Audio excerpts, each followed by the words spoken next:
कि सैयों ने देखा ऐसे मैं पानी पानी हो गई।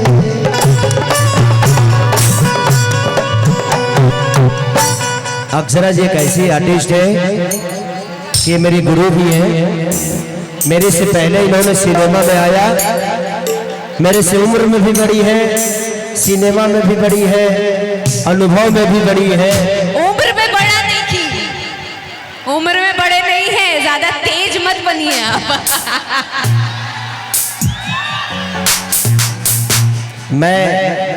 मैं इनसे डांस भी सीखा क्योंकि ये हमारी बहुत अच्छी दोस्त है, दोस्त थी और शायद आजीवन दोस्त रहेंगे। ठीक है, थोड़ा बहुत होता है एक दूसरे से, किसके साथ झगड़ा तगड़ा नहीं होता है। कभी इनकी बातें मुझे अच्छी नहीं लगी तो हम लड़ गए, हमारी बातें इनको अच्छी नहीं लगी तो ये लड़ गए। तो होता है, सबको अपने थोड़ा सा प्रॉब्लम होता है, उसमें हमारी पीछे दूरियां थी, लेकिन जब हम मिले तो इतिहास की तरह मिले। और एक अद्भुत आर्टिस्ट है, इनके साथ जो भी इंसान काम करता है इनके रूप में ढल जाता है। और आज इनको किसी की जरूरत नहीं है कि सारीलाल अपने जगह पे बहुत बड़े हो सकते हैं, लेकिन आज अक्षरा जी भी अपने जगह पे बहुत बड़ी है और हर आर्टिस्ट अपने जगह पे बड़ा ही होता है। और अक्षरा को ये भी कहा जाता है कि भाई पूरी भोजपुरी इंडस्ट्री की शेरनी है। तो शेरनी के मतलब ये होता है कि किसी का बर्दाश्त नहीं करना, क्योंकि जिसको काम आता है वो किसी का बर्दाश्त नहीं करेगा। क्यों बर्दाश्त करेगा जब आता ही है भाई, तुझसे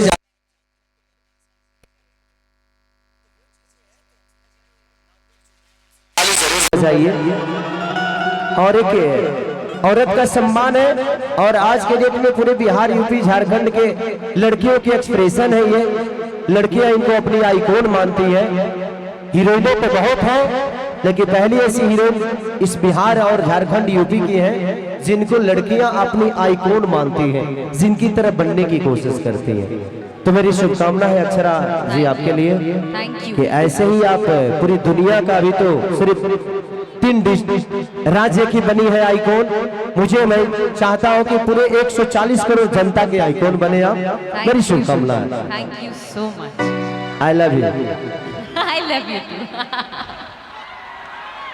पर I love you more. I love you more. हमारा आई लव यू मोहब्बत तारा। मैंने हमारा आई लव यू में कीड़ा पड़ल बका। मैंने हमार किरदार बा। कोई नहीं, आज आप भी इन्हीं से प्यार करती हैं, हम भी इन्हीं से प्यार करते हैं। हमारा अस्तित्व इन्हीं की वजह से है। अगर आज ये मोहब्बत नहीं की होती तो शायद आज भी खेसरिया भई से चराता होता। आपकी मोहब्बत ही है खेसारी को। हम आई बिग बॉस में गनी से होकर बाद भोजपुरी के केहू जाते नहीं, टैलेंट रही तब न जाइए। ऐसा नहीं है, हमारे भोजपुरी में बहुत सारा टैलेंट है, बहुत लोगों के पास हुनर है, लेकिन सब आप सबका प्यार है। हर आदमी को आगे बढ़ाना है आप सबके मोहब्बत करके। थैंक यू सो मच। चलिए, दीपावली हम क्यों मनाते हैं और दीपावली के शुभ अवसर पे, हाँ मुझे भी प्रॉब्लम लग रहा है, बाहर आवाज नहीं जा रही है तो थोड़ा सा देख लीजिए ऑपरेटर साहब। लक्ष्मी पूजा समिति चमातू, जाओ थोड़ा सा इधर चुम्मा उम्मा दे दीजिए ना, इधर भी। अक्षरा जी उधर मत दीजिएगा, नहीं तो कई को कूद के जान दे देगा। इधर दे दीजिए, इधर नहीं तो कई को इधर में मतलब के पॉइंट खराब कर रहे हैं सब। आई लव यू। हाँ, इधर पॉइंट इधर है। आई तो राम जी की बात है, हम दीपावली क्यों मनाते हैं? जब भगवान राम अयोध्या आए थे तब हम लोगों ने दीपावली मनाई। तो उसी भगवान राम के लिए, हनुमान के लिए एक गाना।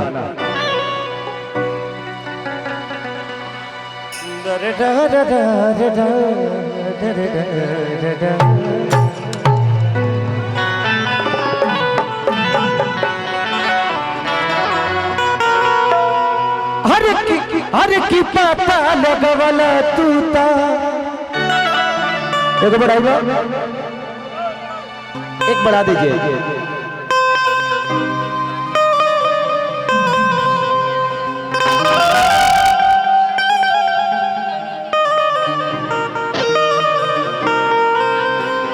कि अरे पाता लगवला तूता समुंदर के फान के।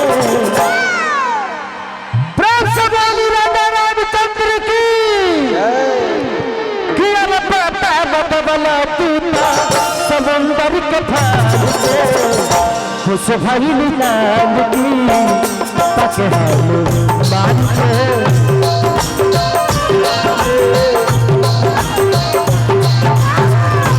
भजली जानकी तक हम मान के।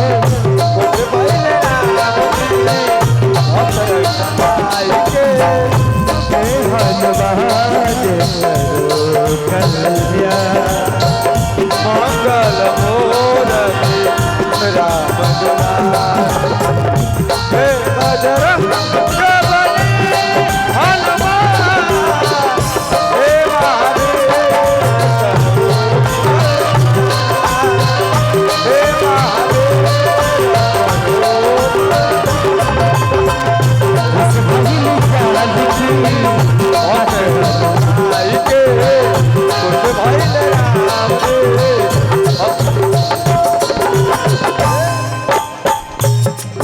हनुमान जी से लंका में जाई के लंका जरवला।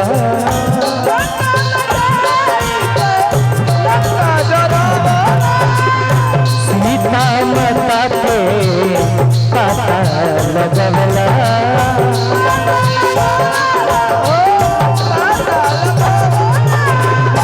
लंका में जाई के लंका जरवला।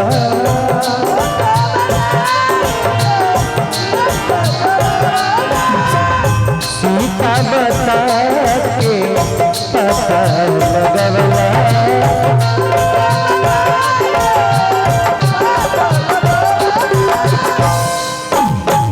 सहना ही पवला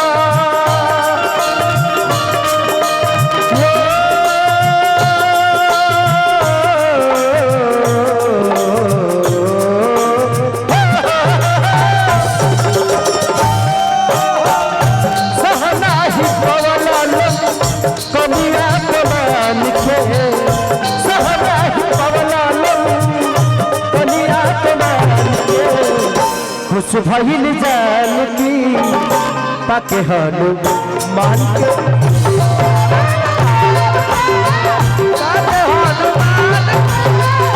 खुश भइल जानकी पाके हनुमान के।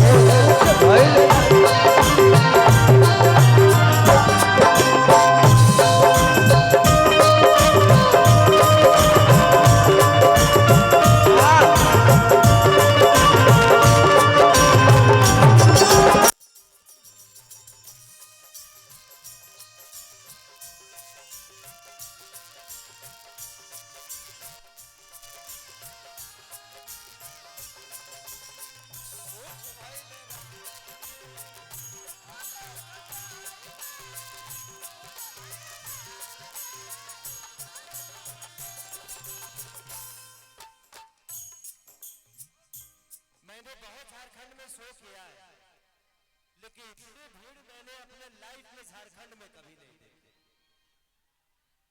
थैंक यू सो मच इतना सारा प्यार देने के लिए कि आप लोग इस बेटे से और इस बेटी से इतना प्यार करते हैं। आप लोग चाहे वो अक्षरा जी हो, चाहे मैं हो, या आपके भोजपुरी का कोई भी कलाकार हो, आपके प्यार के बिना हमेशा वो अधूरा रहता है। आप हैं तो मुझे लगता है कि आज से कुछ दिन पहले, आज से 3 महीने पहले लगातार 3 मंथ तक आपका अपना बेटा, आपका अपना भाषा पूरे ब्रह्मांड में नंबर 1 पे था, जिस गाने का नाम था कि राजा छुपा नगर में हो ए राजा जाई बाजार ले जाइए कोका कोला। ये गाना पूरे ब्रह्मांड यानी पूरे गूगल को सबसे टॉप पे 3 महीने तक लगातार रहा, जबकि ऐसा कभी भोजपुरी में हुआ नहीं। तो आप सबका मोहब्बत ही है, जो आपका अपना भाषा, आपका अपना बेटा पूरे ब्रह्मांड में नंबर 1 पे रहता है, जबकि इतनी सारी भाषाएं हैं हमारे हिंदुस्तान में, उसके बावजूद भी लेके आए भक्त भगवान से कहा गालस कि सुनरी के मुनरी तू तो देखला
भइल जान की ताके हालो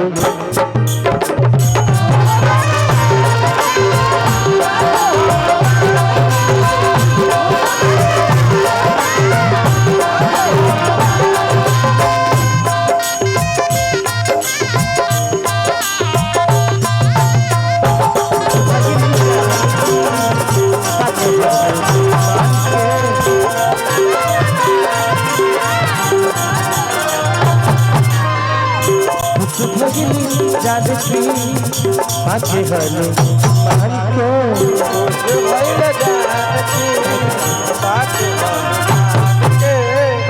खुश भइल जानकी